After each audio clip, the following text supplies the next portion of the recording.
Welcome back on this Friday to the broadcast. You know, we're so lucky in Dallas. The arts are a great scene here, and we're lucky to have the Dallas Theater Center smack dab in the middle of it. I think you guys do some of the most amazing work. Say hello to Lee Troll. He's the director of new play development at the Dallas Theater Center. Congratulations. Oh, thank you. Because once they built the Wiley Theater, I know it goes way, way back to the theater on Turtle Creek. Yeah. But once they built the Wiley Theater, it was kind of a game changer in our arts community. Do you believe that?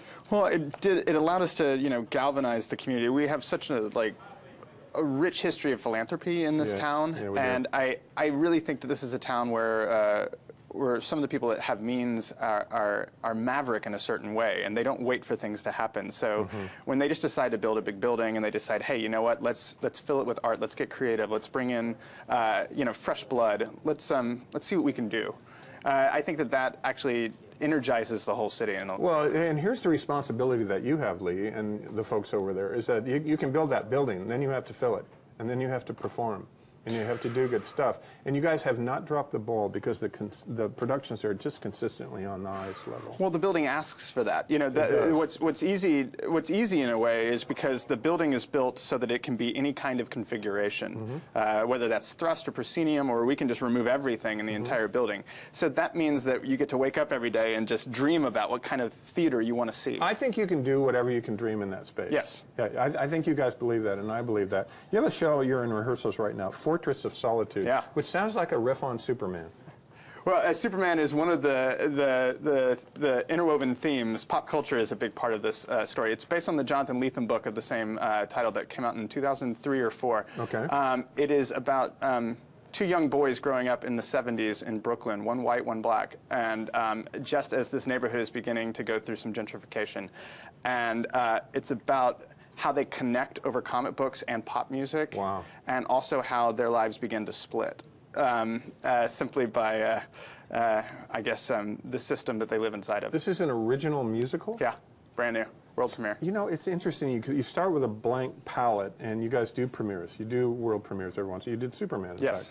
But when you do these, it's an extra responsibility. Where do you find this material? Did you know this was around? I know you knew the book. Well, honestly, it comes to us at this point because when you're brave enough to do new musicals, which is a very expensive, very brave thing to do, because musicals are, they're for a mass audience, but the kind of musicals like Cabaret or things with high title recognition, that's what the mass audience comes to. So when you say, we're going to do something new, and show it to our Dallas audience for the first time, when artists around the world that are creating this new work hear that somebody somewhere is brave enough to do it, they come to us. Yeah, they do. They come find you all the time. Also, we have a connection with the Public Theater in New York, so this is a co-production with them, which is the same group we did Giant with. Nice. So you have a production, I know a play version of Sherlock Holmes coming up, and then you're also going to do Les Mis. Yes, we are. You've never done Les Mis in that space? No. Will you do it differently? Yes. In what way? We're used to seeing it on a proscenium with a... We have a wild... With a circle, I don't think that will be happening. We have a wild, sexy director named Liesl Tommy, who is a very unusual fit for this kind of show. I think it'll be really exciting.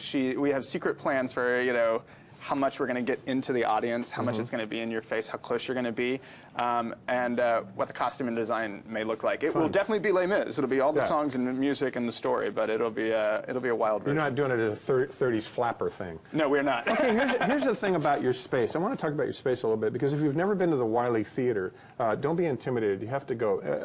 In some ways, it reminds me of a modern Elizabethan stage, because you have the arc up on the top and the rings around, and it makes people kind of lean over and look down.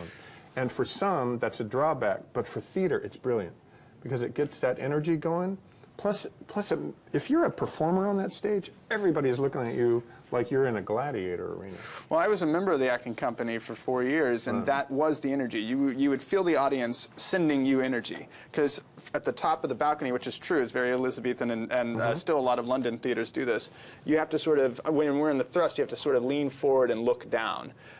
So you can't do this.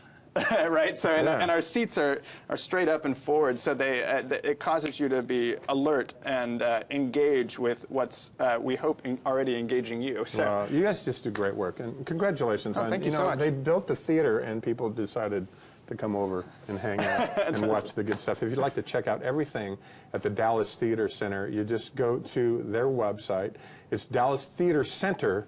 www.thebrightlife.org. It's so simple and it's brilliant. Now, when the broadcast returns, we're talking about an event in Allen, Texas that's worth braving the cold for. So stick around. Thank you, Lee.